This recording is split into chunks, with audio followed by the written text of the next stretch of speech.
Hey guys, what's up? This is Frankie BS.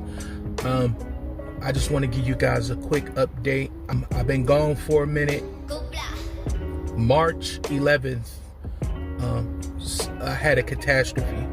I had a house fire. It was really devastating, and it was a lot to deal with.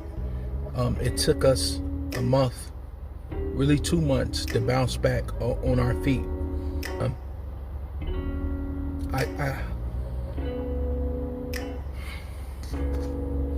Sorry guys, I had to pause it real quick and gather myself talking about this, but I end up getting burns. You can see, the skin coming back on my face. Probably can't really see it on my nose. I have very bad skin breakouts. I be getting, like now, I have a black shirt on and I peel. My skin peels often on trying to grow back, but it's way better than what it was. Everyone's okay. My baby boy, Fat Man, my cat, he did pass away from smoke ventilation. He ran to his safe spot instead of running out the door. And it happened so fast, guys. You don't have time to think. I thought I was dreaming when it was happening. And I went in the back room, and the back room was just, the entire door was in flames. This is the doors, the camera, and this is the flames. I couldn't get through, and they was just waving around. And I thought my daughters, one of them was back there, so I was able to see enough that no one was in there. So I ran back to the living room. By the time I came to the living room, the entire house was smoke. It was just pitch black. It was becoming pitch black, and it was hard to breathe, bro. It was just, all you can see is the bottom floor. All you can see is like brown wood. And then I seen one of my daughters sitting at the table, at the dinner table. I grabbed her. Then I seen my other daughter sitting at the couch. I grabbed her. Then my mother-in-law, she was just frantic in the middle of the floor. She was just done. She couldn't, you can see she's trying to catch her breath. She just couldn't move.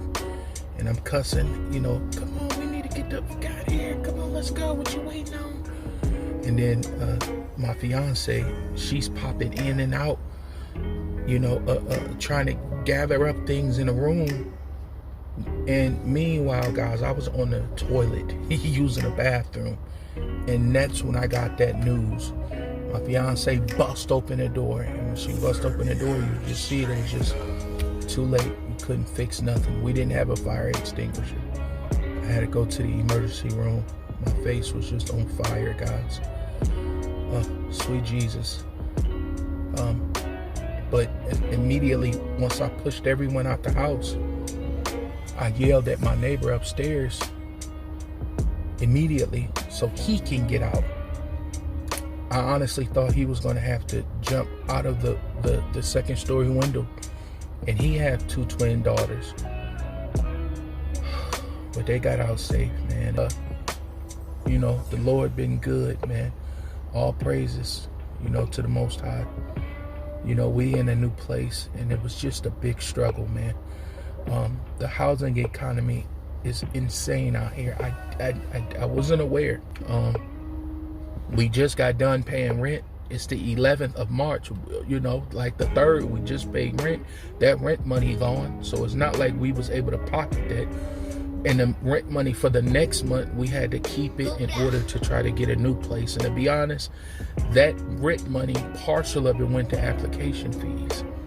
And they really judged us off of credit and your background.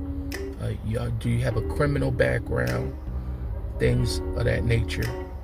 We had to stay at the hotel for a month. It wasn't the best, man. The hotel is like 2.5 stars, but that's where we had to stay. But it was a hard time, smushed up in one bed together, and waking up and your family there. Your family is there 24/7, and part of you is like, yo, this is getting rough. But the other part of you is like, hey, man, I'm just happy that everybody all right. You know, when I tell you we finally went to wash those clothes, we couldn't get that smell out. God bless anybody who goes through a house fire. That smoke and sulfur settles in cloth, man, and it's over with. It's just good for the trash. And all my clothes, all my baby's clothes, you know, everything had to go. All of our items, bro, was just, they're gone. And we had to start over. But I'd rather start over than lose a life, man. As far as my sobriety, I'm not doing any drugs except the drugs that I'm prescribed. I'm still getting the injection. I'm still taking ibuprofen. I'm taking Trintellix, and I'm getting my Sublocade injection. If you guys want to know how I feel, it's pretty much the same. For a week, I feel like I got a little bit of energy, and after that week, it just dwindles. I'm just normal Frank, and I have to deal with that. When being an opioid addict, I'm used to, if I'm having a good conversation with somebody, it always reminds me, hey bro, you need to go take something to make this conversation a little better for you. Hey man, you having a good time with the family, maybe you should go take something to make this time a little better for you. You know, that addictive personality, that addiction thinking.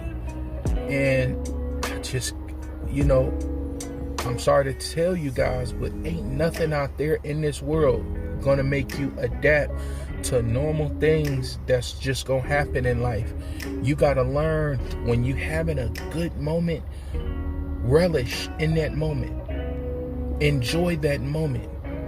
Don't let that moment pass you by and you feel like, man, I need to go get some weed, man, to turn up, man. This is it, right? Oh man, I need to go get a sip of something. Man, I need to go sniff something. Man, screw that. Stay in the moment. Relish in the moment. Open up. Allow yourself to enjoy it. I was offered Vyvanse again.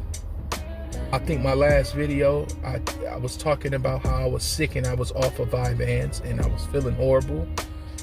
I come to figure out, I don't want another monkey on my back. So I decided against it. No, we're not gonna do Vyvanse. We're not gonna do Adderall. We're not gonna do none of that. Salute to you guys. I appreciate all the comments and love, and I'm gonna try to answer them. Guys, I wish I had all the answers for y'all with addiction and with these medications. I don't. My advice is to go along for the ride. Everybody has their own journey. We all may go down the same road, but everybody has their own different way of walking. You understand? We all may listen to music. Everyone has their own way of feeling music. This is the same with trying to heal an addiction.